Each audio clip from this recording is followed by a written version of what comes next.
Hello class 11। बेटा हमने unit start की थी साइटोलॉजी। साइटोलॉजी मीन्स जिसके अंदर हम सेल की स्टडी करते हैं, सेल की स्टडी के बारे में बात करते हैं, उस यूनिट को कहा जाता है साइटोलॉजी। उसके अंदर हमने चैप्टर नंबर 8 स्टार्ट किया था, cell the fundamental unit of life. ठीक है बेटा, यहाँ तक हमने इस चैप्टर को जब स्टार्ट किया, यहाँ तक हमने पढ़ा था कि सेल किसे कहते हैं, सेल की क्या डेफिनेशन होती है।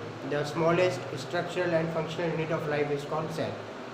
बॉडी की सबसे छोटी यूनिट सेल कहलाती है। हर ऑर्गेनिज्म सेल से मिलकर बना हुआ है, इसके बारे में हमने पढ़ा था।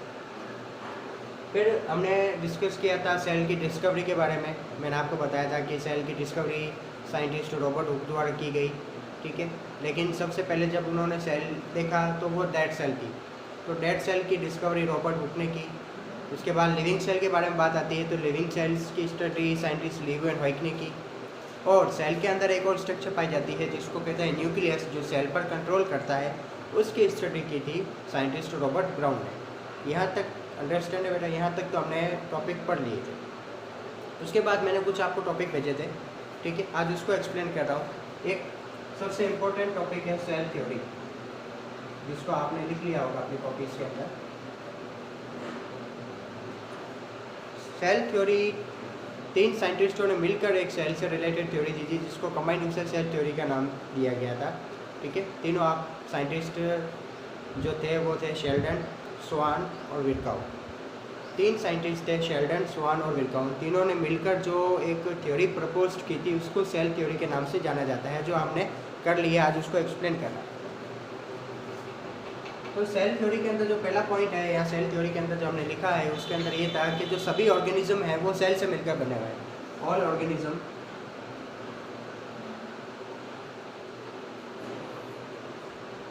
Are made up of sales.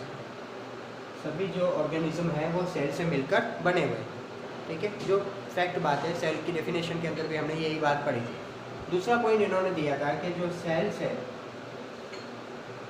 cells are structural and functional unit of life।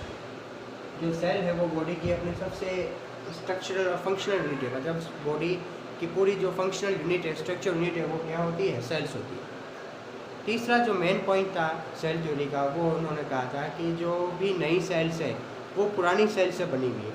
New cells are arises from pre existing cells. Third point हमने जो पढ़ा था, new cells are arises from pre existing cell. जो नई cell है वो पुरानी cell से बनकर बनी हुई है ना। हम सेल डिवीज़न चैप्टर के अंदर पढ़ेंगे। सेल डिवीज़न मतलब सेल के अंदर डिवाइड होना, कि जो भी नई सेल है वो ऐसे नहीं बनी, पुरानी सेल के अंदर सेल डिवीज़न हुआ है, वो टूटी है और उससे नई सेल बनी है। ठीक है, जो भी एक फैक्ट बात है, उन्होंने भी इस थ्योरी के बारे में अपने बात बताई थी। चौथा जो पॉइंट हमने लिखा था कि जो सेल है वो हेरिडेटरी की यूनिट है। हेरिडेटरी मतलब ऐसा कैरेक्टर जो एक जनरेशन से दूसरे जनरेशन में ट्रांसफ़र होते हैं, उसे हम कहते हैं हेरिडेटरी कैरेक्टर्स। और the branch of science which deal this study is called hereditary या genetics.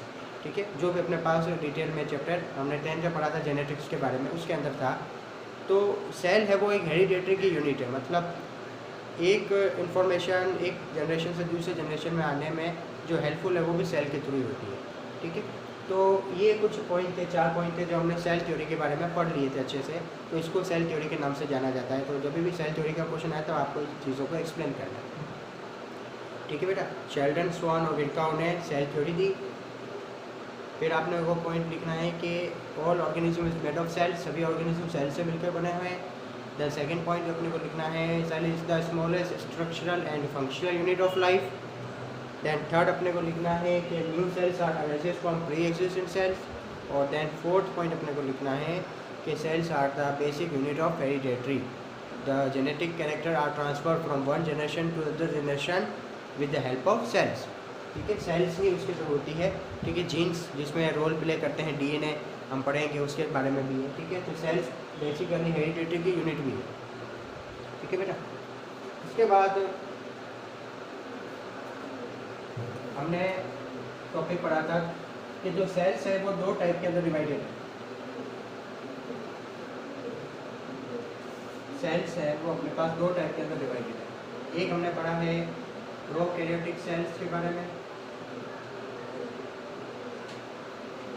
And the second is eukaryotic cell. जो नेक्स्ट टॉपिक अपने पास है वो टाइप ऑफ सेल्स के बारे में है, प्रोकैरियोटिक सेल और यूकैरियोटिक सेल। प्रोकैरियोटिक सेल्स ऐसी सेल्स जिसके अंदर किसी टाइप का सेल ऑर्गेनेल या तो लैक होता है, मतलब या तो नहीं पाया जाता है, कम पाया जाता है, बिल्कुल एब्सेंट होता है, उसे हम कहते हैं prokaryotic cell. Prokaryotic cell means lack और एब्सेंस ऑफ सेल ऑर्गेनेल्स। जो भी सेल ऑर्गेनेल्स हैं वो प्रोकैरियोटिक सेल के अंदर या तो नहीं पाए जाएंगे, या अगर पाए जाएंगे तो बिल्कुल कम पाए जाएंगे, लैक पाए जाएंगे। तो ऐसी सेल्स को हम कहते हैं प्रोकैरियोटिक सेल्स। इसके अंदर जो जेनेटिक मटेरियल है, वेल डेवलप्ड न्यूक्लियस नहीं पाया जाता है, क्योंकि जो भी जेनेटिक मटेरियल है वो न्यूक्लियस के अंदर वेल जनरेट पाया जाता है, तो उसके अंदर वेल डेवलप्ड न्यूक्लियस भी नहीं पाया जाता है। वेल डेवलप्ड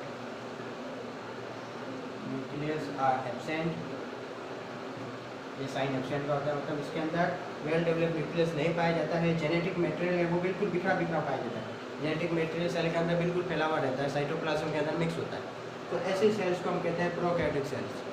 साइज में यूकैरियोटिक के कंपेयर में बिल्कुल स्मॉल होती है, माइक्रोस्कोपिक होती है। कुछ एग्जांपल्स देख लें कि सेल ऐसी कौन सी सेल्स है जो प्रोकैरियोटिक सेल्स के अंदर है। तो बैक्टीरियल सेल प्रोकैरियोटिक सेल का एग्जांपल है, BGA, जिसका फुल फॉर्म लिखा है हमने blue green algae, blue green algae.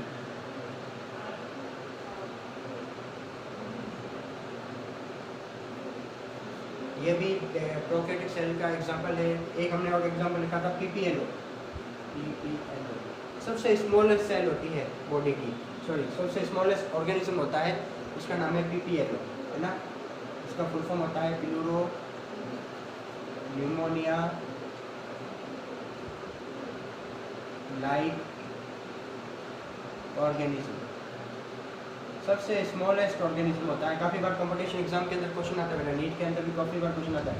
ये सबसे स्मॉलेस्ट ऑर्गेनिज्म है PPLO। तो ये सभी जो एग्जांपल्स हैं ये प्रोकैरियोटिक सेल्स के अंदर आते हैं। प्रोकैरियोटिक सेल्स के अंदर हम पढ़ते हैं जिसके अंदर वेल डेवलप्ड न्यूक्लियस नहीं पाया जाता है, साइज स्मॉल पाई जाती है, ठीक है। ये कुछ एग्जांपल्स हैं इसके। जेनेटिक मटेरियल है वो साइटोप्लाज्म के अंदर बिखरा हुआ होता है, स्प्रेड रहता है, अलग से न्यूक्लियस नहीं पाया जाता है। ये सारे जो सेल्स होती है वो प्रोकैरियोटिक सेल्स कहलाती है। जस्ट इसके ऑपोजिट हमने पढ़ी है यूकैरियोटिक सेल। यूकैरियोटिक सेल जिसके अंदर सभी टाइप के सेल ऑर्गेनेल प्रेजेंट पाए जाएंगे। इसके बाद जो अपना नेक्स्ट टॉपिक होगा वो सेल ऑर्गेनेल के बारे में होगा इस चैप्टर के अंदर, कि भाई सेल ऑर्गेनेल न्यूक्लियस से लेके, न्यूक्लियस है, राइबोसोम है, ठीक है, गोल्जी बॉडी है, इन सारा का डिटेल अपने पास 11th में दिया हुआ है, इस चैप्टर के अंदर दिया हुआ है। तो अगला नेक्स्ट टॉपिक अपने इसके बारे में पढ़ेंगे कि कौन कौन से सेल ऑर्गेनेल है, उनके क्या क्या स्ट्रक्चर है, उनके क्या क्या फंक्शन है। तो यूकैरियोटिक सेल के अंदर सभी टाइप के सेल ऑर्गेनेल्स पाए जाते हैं। ये प्रेजेंट का साइन है बेटा, all cell organelles are present. Well developed nucleus पाया जाता है, well developed nucleus are found, ठीक है। इसके अंदर ही वेल डेवलप्ड न्यूक्लियस के अंदर ही जेनेटिक मटेरियल पाया जाता है, ठीक है। तो ये सारे कैरेक्टरिस्टिक फीचर्स होते हैं यूकैरियोटिक सेल के अंदर। अब आप कहेंगे सर इसके एग्जांपल कौन से हैं, तो जो भी अपने पास प्लांट और एनिमल सेल है, plant cell and animal cell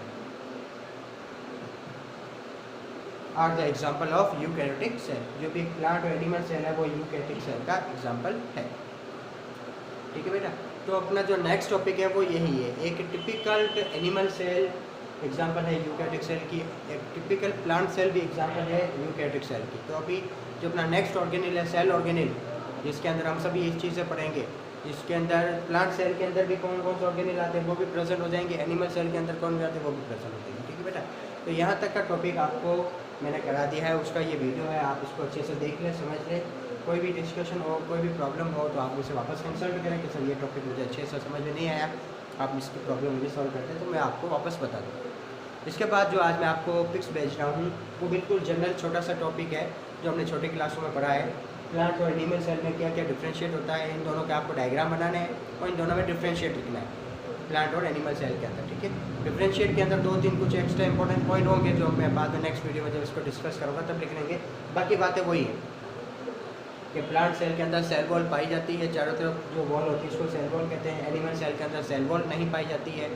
plant cell के अंदर प्लास्टिड पाया जाता है जिसके अंदर क्लोरोप्लास्ट होता है जो क्लोरोफिल की प्रोसेस में हेल्प करता है। फोटोसिंथेसिस प्रोसेस हमने छोटी क्लासों में पढ़ी होगी ना। ग्रीन लीव्स के अंदर पाया जाता है। जबकि एनिमल सेल में इसी टाइप का कोई भी प्लास्टिड वगैरह नहीं पाया जाता है। फिर एक बात आती है सेंट्रोसोम की जो सेल डिवीज़न में हेल्प करता है, वो एनिमल सेल के अंदर पाया जाता है सेंट्रोसोम। प्लांट सेल के अंदर नहीं पाया जाता है सेंट्रोसोम। एनिमल सेल के अंदर पाया जाता है, प्लांट सेल के अंदर नहीं पाया जाता। तो वही बातें हैं जो हमने छोटी क्लासों में पढ़ी थी, ठीक है। उसी को आपको प्लांट और एनिमल सेल के डिफरेंशिएट के रूप में लिखना है, ठीक है। तो यहाँ तक में कोई दिक्कत नहीं है बेटा, यहाँ तक आप अपना काम कर लें अच्छे से, ठीक है। कल वापस जब हम बात करेंगे तब मैं एक बार आपको प्लांट और एनिमल सेल के बारे में जो भी टेबल दी है वो बता दूँगा और जो सेल ऑर्गेनेल है उसके बारे में हम पढ़ना स्टार्ट करेंगे, ठीक है बेटा। Thank you.